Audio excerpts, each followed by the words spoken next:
আসসালামু আলাইকুম। বিটিভি চট্টগ্রামের সংবাদে সবাইকে স্বাগত জানাচ্ছি আমি শারমিন আক্তার। প্রথমেই সংবাদ শিরোনাম। ত্রয়োদশ জাতীয় সংসদ নির্বাচনের প্রার্থীদের মনোনয়নপত্র যাচাই বাছাই অব্যাহত চলবে আগামীকাল পর্যন্ত।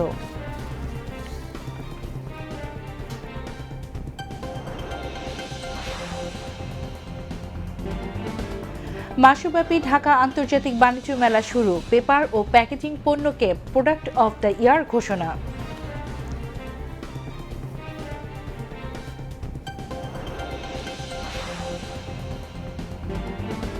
গণভোট ও সংস্কারের বিষয়ে জনসচেতনতা তৈরিতে সাংবাদিকদের জোরালো ভূমিকা রাখার আহ্বান তথ্য ও সম্প্রচার উপদেষ্টার।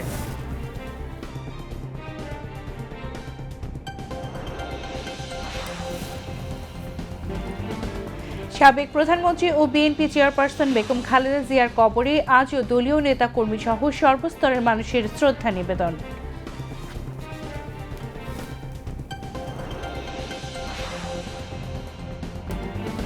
চট্টগ্রামে তীব্র শীতে শ্রমজীবী মানুষের দুর্ভোগ, বাড়ছে নিউমোনিয়া, শ্বাসকষ্ট সহ নানা রোগের প্রকোপ। শিশুদের সুরক্ষায় সতর্ক থাকার পরামর্শ চিকিৎসকদের।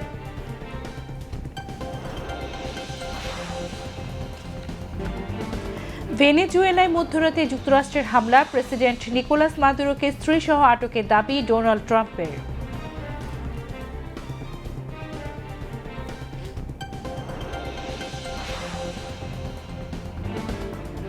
এবং বিপিএলে সিলেট টাইটান্সকে ৬ উইকেটে হারিয়েছে রংপুর রাইডার্স।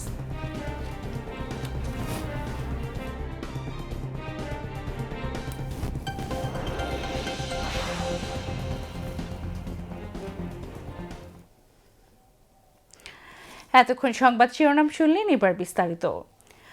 ত্রয়োদশ জাতীয় সংসদ নির্বাচনের মনোনয়নপত্র যাচাই বাছাইয়ের পঞ্চম দিনে ঢাকার ২০টি আসনে চলছে সম্ভাব্য প্রার্থীদের মনোনয়ন যাচাইয়ের কার্যক্রম। রাজধানীর সেগুনবাগিচা, জেলা প্রশাসক কার্যালয় এবং নির্বাচন কমিশনে একযোগে চলছে এই বাছাই। বিস্তারিত গোলাম মর্তুজার প্রতিবেদনে। আসন্ন ত্রয়োদশ জাতীয় সংসদ নির্বাচনকে সামনে রেখে মনোনয়নপত্র যাচাই বাছাই কার্যক্রমে ব্যস্ত সময় পার করছে দায়িত্বরত কর্মকর্তারা। শনিবার সকাল ৯টা থেকে বিকেল ৩টা পর্যন্ত ঢাকার ২০টি আসনের মনোনয়নপত্র বাছাই করা হয়। এই ২০টি আসনের মধ্যে ১৩টির যাচাই হচ্ছে রাজধানীর সেগুনবাগিচায় রিটার্নিং কর্মকর্তার কার্যালয়ে, ৫টি জেলা প্রশাসকের কার্যালয়ে এবং বাকি ২টি নির্বাচন কমিশনে। ঢাকার ২০টি আসনে ২ শতাধিক প্রার্থী মনোনয়নপত্র জমা দিয়েছেন। ইতোমধ্যে ঢাকার কয়েকটি আসনের মনোনয়ন যাচাই শেষ হয়েছে। মনোনয়নের বৈধতা পেয়ে সন্তোষ প্রকাশ করেছেন প্রার্থীরা। তো ঢাকা ৬ আসনে আমরা সকাল ১০টায় শুনানিতে আমি অংশগ্রহণ করি এবং সেখানে শুনানি শেষে আমার মনোনয়নপত্রটি বাংলাদেশ জাতীয়তাবাদী দলের পক্ষ থেকে ধানের শীষ মার্কা নিয়ে বৈধ ঘোষণা করা হয়েছে, আলহামদুলিল্লাহ। আজকে এইমাত্র আমাদের নমিনেশন পেপারটি পুঙ্খানুপুঙ্খভাবে যাচাই বাছাইয়ের পরে নির্বাচন কমিশন থেকে গ্রহণ করা হয়েছে। আমরা এখনও প্রত্যাশা ব্যক্ত করছি যাতে করে পক্ষপাতহীন প্রশাসনের মাধ্যমে নির্বাচনটি পরিচালিত হয়। আমারটা গ্রহণ করেছে এবং অন্য ৯ জনটা গ্রহণ করেছে। স্বচ্ছভাবে হয়েছে আমার কাছে মনে হয়েছে। একটা গ্রহণযোগ্য নির্বাচনের ক্ষেত্রে নির্বাচন কমিশন এবং সরকারের যে দায়বদ্ধতা রয়েছে, যে আন্তরিকতা রয়েছে, তার একটা প্রাথমিক প্রতিফলন আমি দেখতে পেয়েছি। ঢাকা ৮ আসনে জাতীয় নাগরিক পার্টির প্রার্থী নাসিরউদ্দিন পাটোয়ারী এবং গণ অধিকার পরিষদের প্রার্থী মেঘলা আলমের মনোনয়ন বৈধ ঘোষণা করা হয়েছে। আমার নমিনেশন বৈধ হয়েছে। আমি সুন্দরভাবে এবং সুন্দর পরিবেশে নির্বাচনটা করতে চাই। আমার মনোনয়নপত্র বৈধ হয়েছে। ঢাকা ৯কে আমি ভালোবাসি এবং ঢাকা ৯-এর তৃণমূল থেকে শুরু করে সব পর্যায়ে আমাদের ওই এলাকার যারা ভোটার তাদের সাথে এবং সামাজিকভাবে রাজনৈতিক সব জায়গায় আমার একটা বিচরণ অতীতও ছিল, এখনও আছে। আজকে যাচাই বাছাই ছিল ঢাকা ১১ আসনের, আর যাচাই বাছাই আনতে আমার নমিনেশন বৈধ হিসেবে ঘোষিত হয়েছে। ঢাকা ১১ আসনের জনগণকে নিয়ে মাদক, সন্ত্রাস এবং চাঁদামুক্ত একটি কল্যাণ এলাকা আমি তৈরি করতে চাই। নির্বাচনের পরিবেশ ও প্রশাসনের ভূমিকা নিয়ে প্রশ্ন তুলে নির্বাচন কমিশনের কার্যকারিতা নিয়েও সমালোচনা করেন নাসিরউদ্দিন পাটোয়ারী। ইলেকশনের তফসিল দেওয়ার পরে আমরা নির্বাচন কমিশনকে বাংলাদেশে আর দেখতে পাচ্ছি না। চিফ ইলেকশন কমিশনার থেকে শুরু করে বিভিন্ন জায়গায় বাংলাদেশের বড় ধরনের শোডাউন হচ্ছে পলিটিক্যাল পার্টিগুলো। আমরা সে বিষয়ে নির্বাচন কমিশনকে আহ্বান জানাবো, যদি আপনি দায়িত্ব পালনে কোথাও অপারগতা দেখেন বা কোথাও থেকে প্রেশার ফিল করেন, জনগণের সামনে আসুন, জনগণকে চেহারা দেখান। ঢাকা ৯ আসনে বিএনপি ও জামায়াত মনোনীত প্রার্থীদের মনোনয়ন বৈধ হলেও স্বতন্ত্র প্রার্থী তাসনিম জারার মনোনয়নপত্র বাতিল করা হয়েছে। আমি ঢাকা ৯-এর স্বতন্ত্র প্রার্থী হিসেবে যে মনোনয়ন আবেদনপত্র দিয়েছিলাম সেটা আপাতত গৃহীত হয়নি, কিন্তু আমরা আপিল করব। আপিল করার প্রক্রিয়া আমরা ইতিমধ্যেই শুরু করেছি। তবে মনোনয়নপত্র বাতিল হলেও আইন অনুযায়ী আপিল করার সুযোগ থাকছে প্রার্থীদের সামনে। মনোনয়নপত্র যাচাই বাছাই কার্যক্রম চলবে রোববার পর্যন্ত। এরপর আপিল, নিষ্পত্তি এবং চূড়ান্ত প্রার্থী তালিকা প্রকাশের মধ্যে দিয়ে নির্বাচনী মাঠে নামবেন প্রার্থীরা। গোলাম মুর্তুজা, বিটিভি নিউজ, ঢাকা। চট্টগ্রামেও ত্রয়োদশ জাতীয় সংসদ নির্বাচনে প্রার্থীদের মনোনয়নপত্র যাচাই বাছাই অব্যাহত রয়েছে। বিভাগীয় কমিশনার কার্যালয় ও জেলা প্রশাসকের কার্যালয়ে প্রার্থীদের উপস্থিতিতে এই কার্যক্রম চলছে। আজ জেলা প্রশাসকের কার্যালয়ে চট্টগ্রাম ৬, ৭ ও ১২ আসনের মনোনয়নপত্র যাচাই বাছাই করা হয়। এর মধ্যে এই ৩টি আসনে ১৮ জন প্রার্থীর মনোনয়নপত্র বৈধ ঘোষণা করা হয়েছে। অন্যদিকে ২টি আসনের ৭ জন প্রার্থীর মনোনয়নপত্র বাতিল ঘোষণা করা হয়েছে। এর মধ্যে চট্টগ্রাম ৭ আসনে ৩ জন ও চট্টগ্রাম ১২ আসনে ৪ জন প্রার্থীর মনোনয়নপত্র বাতিল হয়। এদিকে বিভাগীয় কমিশনার কার্যালয়ে যাচাই বাছাইকালে চট্টগ্রাম ৪ আসনে ৯ জন প্রার্থীর মনোনয়নপত্র বৈধ এবং ১ জনের মনোনয়নপত্র বাতিল হয়। চট্টগ্রাম ৫ আসনে ৬ জন প্রার্থীর মনোনয়নপত্র বৈধ ঘোষণা করা হয়। এই আসনে ৪ জন প্রার্থীর মনোনয়নপত্র বাতিল করা হয়। আর কিছুদিন পরে ত্রয়োদশ জাতীয় সংসদ নির্বাচন। এই নির্বাচনকে সামনে রেখে মানুষের প্রত্যাশা, জুলাই গণ অভ্যুত্থানের সেই আকাঙ্ক্ষা, ন্যায়, অধিকার ও পরিবর্তনের ডাক। ভোটের মাঠে রাজনৈতিক তৎপরতার পাশাপাশি সাধারণ ভোটারদের মধ্যেও বাড়ছে নিরপেক্ষ ও গ্রহণযোগ্য নির্বাচনের দাবি। বিস্তারিত জানাচ্ছেন সাদ্দাম হোসেন। কথা বলছি রাজধানীর গুরুত্বপূর্ণ এলাকা শাহবাগ থেকে। আর কিছুদিন পরেই ত্রয়োদশ জাতীয় সংসদ নির্বাচন। এই নির্বাচনকে ঘিরে সাধারণ মানুষের প্রত্যাশায় বারবার উঠে আসছে জুলাই গণ অভ্যুত্থানের আকাঙ্ক্ষা, ন্যায়, পরিবর্তন ও অধিকারের ডাক। জুলাইয়ের গণ অভ্যুত্থানে রাজপথে নেমেছিল বিভিন্ন পেশার মানুষ, শিক্ষার্থী, চাকরিজীবী, শ্রমজীবী থেকে শুরু করে সাধারণ নাগরিক। সবার কণ্ঠে ছিল একটাই চাওয়া, জবাবদিহিমূলক রাষ্ট্র ব্যবস্থা ও মানুষের ভোটের অধিকার নিশ্চিত করা। আজ নির্বাচনের প্রাক্কালে সেই একই আকাঙ্ক্ষা নতুন করে আলোচনায়। পেশাজীবীরা বলছেন তারা চান এমন নেতৃত্ব যারা কর্মসংস্থান সৃষ্টি করবে, দ্রব্যমূল্য নিয়ন্ত্রণে রাখবে এবং মত প্রকাশের স্বাধীনতা নিশ্চিত করবে। অভ্যুত্থান তো এটাই, বাংলাদেশের নাগরিক যারা সুশীল সমাজ, মানে আমাদের মতো যারা কোনো দল করে না, তাদের কাছে তারা তো একটাই জিনিসই চায় যে এই দেশে গণতন্ত্র ফিরে আসবো, সবাই সবার অধিকার প্রয়োগ করতে পারবো। আসলে প্রচারণা বলতে তো আগে তো অন্য দল প্রচারণা করতে পারে না ঠিক মতো। দেখা যায় যে পোস্টার লাগাইছে, ভয়ে ভয়ে লাগাইছে, আবার ছিঁড়া ফালাইছে। আমরা যারা সাধারণ পাবলিক, আমরাও মনে করেন যে নির্ভয়ে ভোট দিতে যাইতে পারি নাই, ভয় কাজ করছে, অনেকে ভোট দিতে যায় নাই, আমরাও অনেক সময় ভোট দিতে যাই নাই, ফ্যামিলি তো যাই নাই। তো বর্তমানে আমার মনে হইতেছে যে এই দেশের মানুষ ভোট দিতে যাবে এবার, মানে সবার ভিতরে একটা আমোদ ফুর্তি কাজ করতেছে। তো আমার কথা হইলো যে যেই দলে জিতুক, এই দেশে একটা সুস্থ নির্বাচন দরকার, গণতন্ত্র ফিরে আসা দরকার। আমরা চাই, দোয়া করি সবসময় যে সুস্থ নির্বাচন হোক, আর দোয়া করি যে কোনো গ্যাঞ্জাম না হোক দেশের মাঝে। আশা করি এরকম কোনো গ্যাঞ্জাম হবে না। চেষ্টা করা ভালো, দোয়া করতেছি ভালো যে হয়, যে সবে যাতে ভোট দিতে পারে। ফ্যাসিস্ট আওয়ামী লীগ সরকার আমলে ভোট কেন্দ্রে যেতে পারেননি অধিকাংশ ভোটার। এখন তারা বলছেন নিরপেক্ষ নির্বাচনের মাধ্যমে যোগ্য নেতৃত্ব বাছাই করে গণতান্ত্রিক রাষ্ট্র গঠনে ভূমিকা রাখতে এবার ভোট কেন্দ্রে যেতে অধীর অপেক্ষায় আছেন ভোটাররা। জনগণ তো ভোটের একটা অধিকার, তাই না? জনগণ যদি ভোটে না দিয়ে এবার তাদের দামে না থাকে, তাহলে কোনো দাম থাকলে দেশের ভোট দেবো মানে যদি আল্লাহ সুষ্ঠু নির্বাচন দেয়, তাহলে তো ভোট দিতে পারবো সবাই মিলে। আমরা চাই জনগণ যেন সুষ্ঠু জনগণ ভোট দিতে পারে। ছোটোর থেকে বড় হইলাম, শেষ বয়সে পড়ছি, মনে করেন তারপরও প্রার্থীকেও যেটা কয়ে নামে ফিলতে তা করে না, পরে সামনে জানি এই জিনিসটা না হয়। আগে বিগত দিনে যা হয়েছে এটি সব বাদ দিয়ে নতুন করে জানি একটা আশা, যেমন ছাত্ররা বলতেছে নতুন একটা দেশ চাই, আমরাও নতুন একটা মানুষ চাই। নির্বাচনকে সামনে রেখে এই পেশাজীবী মানুষদের প্রত্যাশা স্পষ্ট। তারা এমন একটি নির্বাচন চান যেখানে ভোটাধিকার প্রয়োগ হবে নির্ভয়ে এবং নির্বাচিত প্রতিনিধিরা কথা বলবেন সংসদে। Saddam Hussain, BTV news, Dhaka.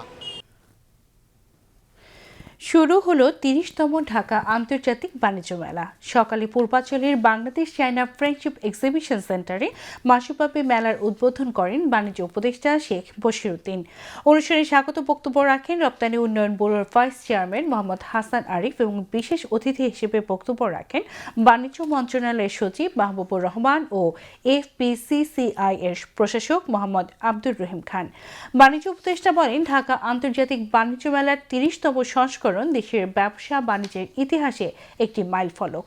এই মেলা নিছক পণ্যের প্রদর্শনী নয়, এটি বাংলাদেশের নতুন নতুন উদ্যোগ, উদ্ভাবন ও বাণিজ্যিক উন্নয়নের প্রদর্শনী। তিনি বলেন, বাংলাদেশ আজ বিশ্ব বাণিজ্যের একটি গুরুত্বপূর্ণ অংশীদার। রপ্তানি পণ্যের উন্নয়ন, বহুমুখীকরণ, নতুন আন্তর্জাতিক বাজারে প্রবেশ ও বাজার সংযোগ, অর্থনৈতিক কূটনীতি জোরদার, আন্তর্জাতিক সহযোগিতা সম্প্রসারণ এবং দেশের ইতিবাচক ভাবমূর্তি উন্নয়নে ও বৈদেশিক বিনিয়োগ আকর্ষণের মাধ্যমে টেকসই অর্থনৈতিক প্রবৃদ্ধি অর্জন আন্তর্জাতিক বাণিজ্য মেলা আয়োজনের মূল উদ্দেশ্য। বাণিজ্য উপদেষ্টা বলেন, মেলা আয়োজনের মাধ্যমে দেশের ব্র্যান্ড ইমেজ শক্তিশালী হয় এবং বহির্বিশ্বেও দেশ সম্পর্কে একটি ইতিবাচক ধারণা তৈরি হয়। মেলা নিছক পণ্যের প্রদর্শনী নয়, এটি বাংলাদেশের নতুন নতুন উদ্যোগ, উদ্ভাবন, বাণিজ্যিক উন্নয়নের প্রদর্শনী। বাংলাদেশ আজ বিশ্ব বাণিজ্যের গুরুত্বপূর্ণ অংশীদার। আন্তর্জাতিক বাণিজ্য মেলা আয়োজনের উদ্দেশ্য হল রপ্তানি পণ্যের উন্নয়ন, বহির্মুখীকরণ, নতুন আন্তর্জাতিক বাজারে প্রবেশ ও বাজার সংযোগ, অর্থনৈতিক কূটনৈতিক জোরদার, আন্তর্জাতিক সহযোগিতার সম্প্রসারণ এবং দেশের ইতিবাচক ভাবমূর্তি উন্নয়নে বৈদেশিক বিনিয়োগ আকর্ষণের মাধ্যমে টেকসই অর্থনৈতিক প্রবৃদ্ধি অর্জন। এসব মেলার মাধ্যমে বাংলাদেশের ব্র্যান্ড ইমেজ শক্তিশালী হয় এবং দেশের সম্পর্কে ইতিবাচক ধারণা তৈরি হয়। ঢাকা আন্তর্জাতিক বাণিজ্য মেলা দীর্ঘদিন ধরে এমন একটি প্ল্যাটফর্ম হিসেবে কাজ করছে যা পণ্যের উৎপাদককে ভোক্তার সঙ্গে, উদ্যোক্তাকে বিনিয়োগকারীর সঙ্গে এবং বাংলাদেশকে বিশ্ব বাজারের সঙ্গে সংযুক্ত করে চলছে। এই মেলা বাণিজ্য, শিল্প এবং অর্থনৈতিক উন্নয়নে আমাদের অগ্রগতিকে প্রতিফলিত করে। মেলায় দেশীয় উদ্যোক্তাদের পাশাপাশি ভারত, মালয়েশিয়া সহ 6টি দেশের মোট 11টি প্রতিষ্ঠান অংশ নিয়েছে। এবারে বাণিজ্য মেলায় দেশি বিদেশি প্যাভিলিয়নের পাশাপাশি দৃষ্টি আকর্ষণ করবে জুলাই শহীদ স্মৃতি প্যাভিলিয়ন, যার মধ্য দিয়ে জুলাই শহীদের স্মৃতিকে মানুষের মাঝে তুলে ধরাই উদ্দেশ্য আয়োজকদের। সাবেক প্রধানমন্ত্রী বিএনপি চেয়ারপারসন বেগম খালেদা জিয়ার মৃত্যুতে 3 দিনের রাষ্ট্রীয় শোকের কারণে 1 জানুয়ারির পরিবর্তে আজ উদ্বোধন করা হয়। মাসব্যাপী এই মেলা প্রতিদিন সকাল 9টা থেকে রাত 9টা পর্যন্ত খোলা থাকবে। ছুটির দিনে চলবে রাত 10টা পর্যন্ত। গণ অভ্যুত্থানের শক্তির উপর দাঁড়িয়ে আগামী নির্বাচন আয়োজন করা হয়েছে। পরাজিত শক্তি সেখানে কিছু বাধা সৃষ্টি করতে পারে, তবে জনগণকে সাথে নিয়ে সরকার সেই বাধা অতিক্রম করবে বলে মন্তব্য করেছেন তথ্য ও সম্প্রচার উপদেষ্টা সৈয়দা রিজওয়ানা হাসান। সকালে সিলেট প্রেস ক্লাবে নির্বাচনকালীন সাংবাদিকতা বিষয়ক প্রশিক্ষণের উদ্বোধনী অনুষ্ঠানে এক প্রশ্নের জবাবে তিনি এ মন্তব্য করেন। তথ্য উপদেষ্টা বলেন, 2008 সালের পর জনগণ তাদের ভোটাধিকার প্রয়োগ করতে পারে। এবারের নির্বাচন এমন এক প্রেক্ষাপটে অনুষ্ঠিত হচ্ছে যেখানে শুধু এমপি নির্বাচিত নয়, বরং জনপ্রতিনিধিদের কী ধরনের জবাবদিহিতার মধ্যে রাখা যায় সেটাও নির্ভর করছে ভোটারদের উপর। গণভোট ও সংস্কারের বিষয়ে জনসচেতনতা তৈরিতে সাংবাদিকদের জোরালো ভূমিকা রাখার আহ্বান জানান তথ্য উপদেষ্টা। পিআইবির মহাপরিচালক ফারুক ওয়াসিফের সভাপতিত্বে অনুষ্ঠানে অন্যান্যের মধ্যে তথ্য ও সম্প্রচার মন্ত্রণালয়ের সচিব মাহবুবা ফারসানা বক্তব্য রাখেন। অন্যান্য নির্বাচনের সাথে এবারের নির্বাচনের একটা তফাৎ হচ্ছে, এবার আমরা 2টা ভোট দেব। যাকে আমার প্রতিনিধি হিসেবে দেখতে চাই তাকে একটা ভোট দেব, আর দেশের সংস্কার প্রশ্নে যদি আমরা মনে করি সংস্কার হওয়া প্রয়োজন তবে আমরা হ্যাঁ ভোট দেব এবং দেশকে সংস্কারের পথে এগিয়ে নিয়ে যাব। কেবল একজন প্রার্থী কেমন ওটা তুলে ধরার পাশাপাশি আসলে সংস্কার প্রস্তাবনাগুলো কি সংক্রান্ত, সংস্কারে আপনি হ্যাঁ বললে কি কি জিনিস আপনি পাবেন, দেশের কোন কোন জায়গায় পরিবর্তন আসবে, এইগুলো তুলে ধরাও কিন্তু সংবাদ মাধ্যমের কর্মী হিসাবে আপনাদের দায়িত্ব। ভোটের আগে মানুষের কাছে যে পরিমাণ তথ্য যাওয়ার কথা সেগুলো যাচ্ছে কিনা তার উপরেও নির্ভর করবে কিন্তু মানুষ সঠিক সিদ্ধান্তটা নিতে পারছে কি পারছে না।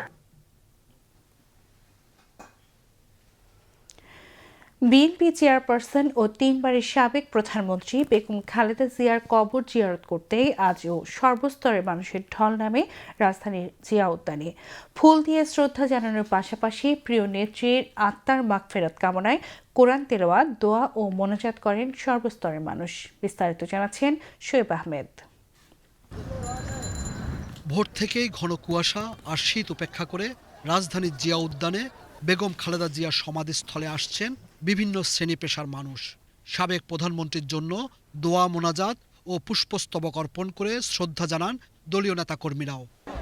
দেশনেত্রী বেগম খালেদা জিয়া 4.5 দশকের এক অনবদ্য রাজনৈতিক প্রতিষ্ঠান, যিনি গোটা জাতিকে উদ্বুদ্ধ করেছেন, প্রেরণায় উদ্দীপ্ত করেছেন, গোটা জাতিকে জাগিয়েছেন কিভাবে স্বৈরাচারী, স্বেচ্ছাচারী, ফ্যাসিবাদী দুঃশাসনের মুখে গণতন্ত্রের জন্য লড়াই করতে হয়, কি করে জনগণের পাশে থাকতে হয়। জনগণের নেত্রী, তাকে আমরা হারিয়েছি।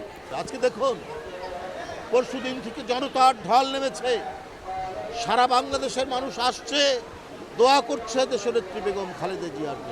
বেগম খালেদা জিয়া যে আদর্শ, যে নৈতিকতা, যে অঙ্গীকার জনগণের কাছে দিয়েছিলেন, তার যে রেখে যাওয়া আদর্শ, সেই আদর্শ এত উঁচু মাত্রার নৈতিক বৈশিষ্ট্য ধারণ করে আমরা সেই পথ ধরে, তার দেখানো পথ ধরেই আমরা এগিয়ে যাব। জাতীয়তাবাদী মহিলা দল এগিয়ে যাবে, বিএনপি এগিয়ে যাবে। আমার মায়ের ছায়া থেকে আসলে বঞ্চিত হলাম। এখন আমরা আমাদের ভারপ্রাপ্ত চেয়ারম্যান হয়তো আমাদের ভাইয়ের স্নেহ দেবেন, ভাইয়ের মমতা দিয়ে নারীদের জন্য কাজ করবেন, কিন্তু মায়ের স্নেহ তো আমরা পাবো না, মায়ের মমতা তো আমরা পাবো না। সেই জায়গা থেকে আসলে আমরা জাতীয়তাবাদী মহিলা দল অবশ্যই বঞ্চিত হলাম, যেটা মানে অপূরণীয়। বুধবার বিকালে রাষ্ট্রীয় মর্যাদায় বেগম খালেদা জিয়াকে সমাহিত করা হয় জিয়াউর রহমানের সমাধির পাশে। Shoaib Ahmed, BTV news, Dhaka. চট্টগ্রামে তীব্র শীতে নিম্ন আয়ের মানুষ ভোগান্তিতে পড়েছে। একই সঙ্গে শীতের তীব্রতায় বাড়ছে ঠান্ডাজনিত রোগবালাই। বিশেষ করে শিশু ও বয়স্করা নিউমোনিয়া, জ্বর, শ্বাসকষ্ট এবং ডায়রিয়ায় আক্রান্ত হচ্ছে। ঠান্ডাজনিত রোগ থেকে শিশুদের রক্ষার জন্য শীতের পোশাক ব্যবহারের পাশাপাশি কুয়াশা থেকে দূরে রাখার পরামর্শ দিয়েছেন চিকিৎসকরা। আতিকুর রহমানের রিপোর্ট। কুয়াশার চাদরে ঢেকে পড়েছে চারপাশ। ভোরের সূর্য উঁকি দিলেও তাতে নেই কোনো উত্তাপ। কনকনে হিমেল হাওয়ায় বিপর্যস্ত জনপদ। শীতের তীব্রতায় সবচেয়ে বেশি ভোগান্তিতে পড়েছেন নিম্ন আয়ের মানুষ, দিনমজুর, রিক্সা চালক ও খেটে খাওয়া শ্রমজীবীরা। পর্যাপ্ত শীতবস্ত্রের অভাবে অনেকের জন্য এই শীত আরও কঠিন হয়ে উঠেছে। গত বছর থেকে এই বছর ঠান্ডা বেশি, খুব অতিরিক্ত ঠান্ডা, মানে একবার সহ্য হয় না, কাজকাম করা যায় না ঠান্ডার জন্য। প্রচুর ঠান্ডা, এই ঠান্ডার কারণে এখন মানুষ কিছু অসুস্থ হয়েছে। প্রচুর ঠান্ডা পড়ার কারণে লোকজন কাজে যাইতে পারে না, বাইর হইতে পারে না। পেটের জ্বালা তো ঠান্ডা উন্না মানে না বাবা, শীতের কারণে তো সবসময় বাড়িতে না, তা কমছে না, বাড়ছে নি কোনো। শীতের কারণে ধরেন যেমন ঠান্ডা কুয়াশার জন্য মানুষে দেখতে পারতেছে না, শীতে বাইরেতে পারতেছে না, আবার মানুষের চাকরি করতে পারতেছে না, কাজ করতে পারতেছে না, যারা ডেইলি কাজ করে এরা যাইতে পারতেছে না।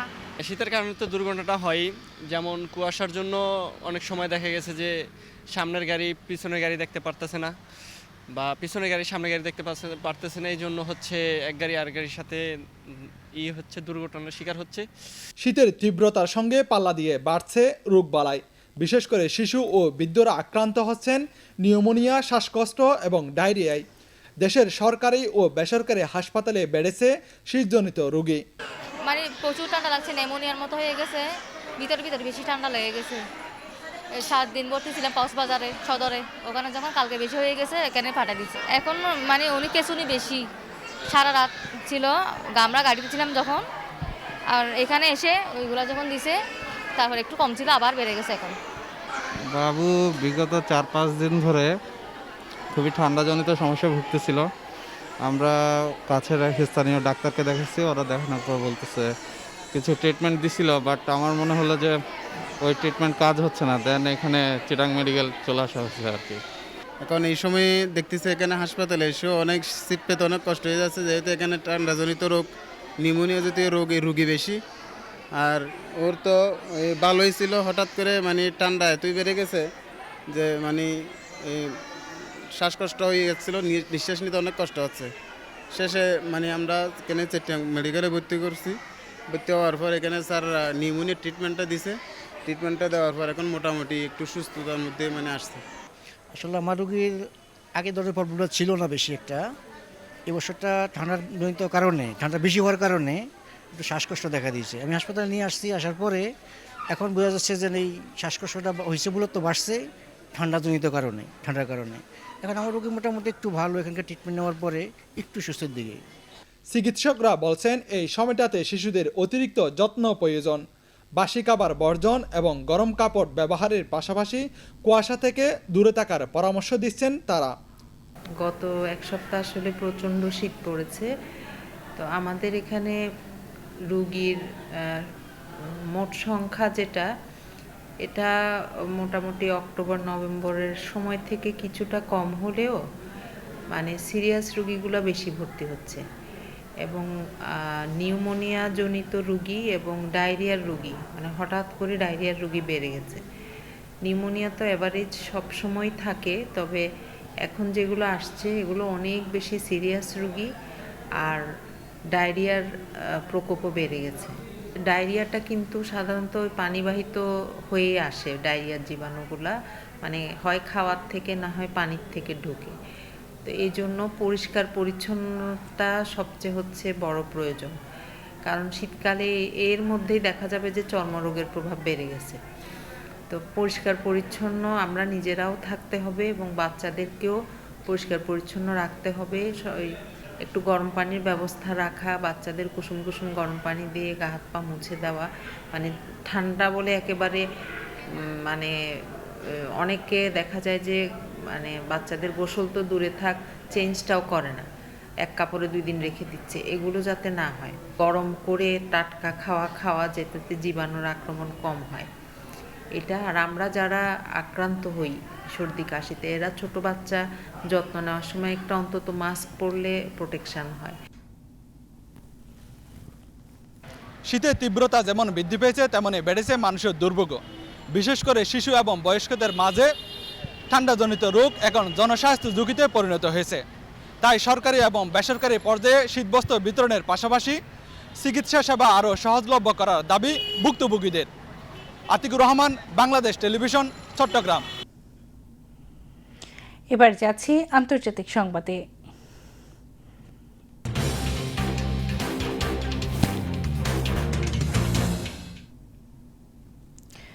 ভেনেজুয়েলায় বড় ধরনের হামলা চালিয়েছে যুক্তরাষ্ট্র। দেশটির প্রেসিডেন্ট নিকোলাস মাদুরো ও তার স্ত্রীকে আটক করা হয়েছে বলে জানিয়েছেন মার্কিন প্রেসিডেন্ট ডোনাল্ড ট্রাম্প। শনিবার মধ্যরাতে রাজধানী কারাকাস সহ ভেনেজুয়েলার বিভিন্ন এলাকা বিস্ফোরণে কেঁপে ওঠে। এরপর দেশটিতে জরুরি অবস্থা ঘোষণা করা হয়। এর মধ্যে ট্রাম্প দাবি করেছেন ব্যাপক হামলার পর মাদুরোকে আটক করা হয়েছে। সামাজিক মাধ্যম ট্রুথ সোশ্যালে এক পোস্টে ট্রাম্প বলেছেন, মাদুরো ও তার স্ত্রীকে আটকের পর ভেনেজুয়েলা থেকে বের করে নিয়ে যাওয়া হয়েছে। তিনি লিখেছেন, যুক্তরাষ্ট্র সফলভাবে ভেনেজুয়েলা এবং দেশটির নেতা প্রেসিডেন্ট নিকোলাস মাদুরোর উপর একটি বড় ধরনের হামলা চালিয়েছে। অভিযানে মাদুরো এবং তার স্ত্রীকে আটক করে দেশটির বাইরে নিয়ে যাওয়া হয়েছে। এদিকে ভেনেজুয়েলায় চলমান পরিস্থিতি নিয়ে উদ্বেগ ও নিন্দা জানিয়েছেন কলম্বিয়ার এবং কিউবা। যুক্তরাষ্ট্রের হামলার পর কলম্বিয়ার প্রেসিডেন্ট গুস্তাভো পেট্রো সামাজিক যোগাযোগ মাধ্যমে লিখেছেন, কলম্বিয়া যে কোনো একপক্ষীয় সামরিক পদক্ষেপকে প্রত্যাখ্যান করে। বিশেষ করে যুক্তরাষ্ট্রের এমন খামখেয়ালি আচরণ পরিস্থিতিকে আরও জটিল করতে পারে, একই সঙ্গে ভেনেজুয়েলার সাধারণ জনগণকে ঝুঁকিতে ফেলতে পারে। তিনি আরও জানিয়েছেন, কলম্বিয়া প্রতিবেশী দেশের পরিস্থিতি গভীর উদ্বেগের সঙ্গে পর্যবেক্ষণ করছে এবং সকল পক্ষকে সংঘাত এড়াতে আহ্বান জানায়। অন্যদিকে কিউবার প্রেসিডেন্ট মিগুয়েল দিয়াজ ক্যানেল যুক্তরাষ্ট্রের এই হামলাকে অপরাধমূলক কার্যক্রম হিসেবে আখ্যায়িত করে এক পোস্টে বলেন, কিউবা এই অপরাধমূলক হামলার তীব্র নিন্দা জানাচ্ছে এবং আন্তর্জাতিক সম্প্রদায়ের তাৎক্ষণিক প্রতিক্রিয়া দাবি করছে। ইয়েমেন থেকে বিচ্ছিন্ন হয়ে স্বাধীন রাষ্ট্র গঠনের লক্ষ্যে আগামী 2 বছরের মধ্যে গণভোট আয়োজনের ঘোষণা দিয়েছে দক্ষিণাঞ্চলীয় বিচ্ছিন্নতাবাদী গোষ্ঠী সাউদার্ন ট্রানজিশনাল কাউন্সিল এসটিসি। এই ঘোষণা এসেছে এমন এক সময়ে যখন গত মাসে এসটিসির দখলে যাওয়া অঞ্চল পুনরুদ্ধারে সৌদি আরব সমর্থিত বাহিনী দক্ষিণ ইয়েমেনে সামরিক অভিযান চালিয়ে যাচ্ছে। ফলে দেশটির ভেতরে রাজনৈতিক ও সামরিক উত্তেজনা আরও গভীর হয়েছে। শুক্রবার সৌদি সীমান্ত ঘেঁষা হাজরামাউত প্রদেশে সৌদি সমর্থিত গভর্নর বাহিনী ও এসটিসির অনুগত যোদ্ধাদের মধ্যে তীব্র সংঘর্ষ শুরু হয়। এসটিসির অভিযোগ, সৌদি আরব সীমান্তের কাছাকাছি এলাকায় তাদের অবস্থান লক্ষ্য করে বিমান হামলা চালিয়েছে। ওয়াদি হাজারমাউত ও হাজারমাউত মরুভূমি অঞ্চলের এসটিসি প্রধান মোহাম্মদ আব্দুল মালিক জানান, আল খাসা এলাকার একটি ক্যাম্পে 7টি বিমান হামলায় 7 জন নিহত এবং 20 জনের বেশি আহত হয়েছেন। তবে হাজারমাউতের গভর্নর সালিম আল খানবাসী এই অভিযোগ প্রত্যাখ্যান করে বলেন, এসটিসির কাছ থেকে সামরিক ঘাঁটি পুনরুদ্ধারের এই উদ্যোগ কোনো যুদ্ধ ঘোষণা নয়। তার ভাষায় এটি দক্ষিণ ইয়েমেনের সামরিক স্থাপনাগুলোকে শান্তিপূর্ণ ও নিয়মতান্ত্রিকভাবে পুনরায় সরকার নিয়ন্ত্রণে নেওয়ার চেষ্টা। এক বিবৃতিতে তিনি বলেন, এই অভিযান উত্তেজনা বাড়ানোর জন্য নয়, বরং নিরাপত্তা রক্ষা ও বিশৃঙ্খলা ঠেকাতে একটি সতর্কতামূলক ব্যবস্থা। ফিলিস্তিনের গাজা উপত্যকার মানবিক পরিস্থিতি ক্রমেই অবনতির দিকে যাচ্ছে। এমন পরিস্থিতিতে এবার তীব্র উদ্বেগ প্রকাশ করেছে পাকিস্তান, সৌদি আরব, মিশর, ইন্দোনেশিয়া, জর্ডান, কাতার, তুরস্ক ও সংযুক্ত আরব আমিরাত। এক যৌথ বিবৃতিতে দেশগুলোর পররাষ্ট্রমন্ত্রীরা জটিল আবহাওয়া, সীমিত মানবিক প্রবেশাধিকার এবং দৈনন্দিন জীবনের জন্য প্রয়োজনীয় দ্রব্য সরবরাহের গুরুতর ঘাটতির কথা তুলে ধরেছেন। বিবৃতিতে বলা হয়, ভারী বৃষ্টিপাত, ঝড় এবং তীব্র শীত ইতিমধ্যেই গাজার ভঙ্গুর মানবিক পরিস্থিতিকে আরও সংকটাপন্ন করে তুলেছে। একই সঙ্গে জরুরি উপকরণ প্রবেশে বিলম্ব, মৌলিক পরিষেবা পুনরুদ্ধার এবং অস্থায়ী আবাসন স্থাপনের প্রচেষ্টাকে মারাত্মকভাবে ব্যাহত করছে। পররাষ্ট্রমন্ত্রীরা সতর্ক করে জানান, বর্তমানে প্রায় 19 লাখ বাস্তুচ্যুত মানুষের জন্য গাজায় যে আশ্রয় কেন্দ্রগুলো রয়েছে তা পর্যাপ্ত নয়। তার উপর বন্যার কারণে প্লাবিত শিবির, ক্ষতিগ্রস্ত তাঁবু, ধসে পড়া ভবন এবং তীব্র ঠান্ডা তাদের জীবনকে আরও অসহনীয় করে তুলেছে। বিবৃতিতে ইসরায়েলের প্রতি আহ্বান জানানো হয়েছে যেন জাতিসংঘ এবং আন্তর্জাতিক বেসরকারি সংস্থাগুলো গাজা ও পশ্চিম তীরে টেকসই, পূর্বাভাসযোগ্য ও নিরবিচ্ছিন্নভাবে কাজ করতে পারে। পাশাপাশি জাতিসংঘ ও আন্তর্জাতিক এনজিওগুলোর কার্যক্রমে বাধা সৃষ্টির যে কোনো প্রচেষ্টা গ্রহণযোগ্য নয় বলেও বিবৃতিতে উল্লেখ করা হয়। অভ্যন্তরীণ বিষয়ে যুক্তরাষ্ট্র বা মার্কিন প্রেসিডেন্ট ডোনাল্ড ট্রাম্পের হস্তক্ষেপ মেনে নেবে না ইরান। তেহরানে চলমান বিক্ষোভে সরকার গুলি চালালে যুক্তরাষ্ট্র বিক্ষোভকারীদের উদ্ধারে এগিয়ে আসবে। প্রেসিডেন্ট ট্রাম্পের এমন মন্তব্য উস্কানিমূলক বলেও নিন্দা জানিয়েছে ইরান। শুক্রবার এক বিবৃতিতে ইরানের পররাষ্ট্র মন্ত্রণালয় জানায়, প্রেসিডেন্ট ট্রাম্পের এই ধরনের আচরণ শুধু আন্তর্জাতিক আইনে স্পষ্ট লঙ্ঘন নয়, এটি ইরানের সার্বভৌমত্বের জন্য হুমকি এবং সাধারণ জনগণকে সহিংসতা ও সন্ত্রাসবাদের প্ররোচনা দেওয়ার সমান। প্রেসিডেন্ট ট্রাম্পের এই মন্তব্যের জেরে জাতিসংঘের কাছে চিঠি দিয়েছে তেহরান। চিঠিতে ইরানের জাতিসংঘের রাষ্ট্রদূত আমির সাইদ ইরাভানি বিক্ষোভ নিয়ে প্রেসিডেন্ট ট্রাম্পের মন্তব্যের নিন্দা জানাতে জাতিসংঘের মহাসচিব এবং জাতিসংঘ নিরাপত্তা পরিষদের কাছে আহ্বান জানিয়েছেন। গত সপ্তাহে তেহরানের খোলা বাজেটে মার্কিন ডলারের বিপরীতে ইরানের রিয়েলের মান রেকর্ড সর্বনিম্ন স্তরে নেমে আসে। এর পরপরই দেশজুড়ে বিক্ষোভ ও ধর্মঘট শুরু করে বাসিন্দারা। শুক্রবার টানা 6ষ্ঠ দিনের বিক্ষোভে পুলিশের সাথে বিক্ষোভকারীদের পাল্টা ধাওয়া ও সংঘর্ষের ঘটনা ঘটে। এতে অনেকে হতাহত হলে প্রেসিডেন্ট ট্রাম্প বিক্ষোভকারীদের পক্ষ নিয়ে কথা বলার পর দুই দেশের মধ্যে নতুন করে উত্তেজনা শুরু হয়। এবারে যাচ্ছি আবহাওয়ার খবরে।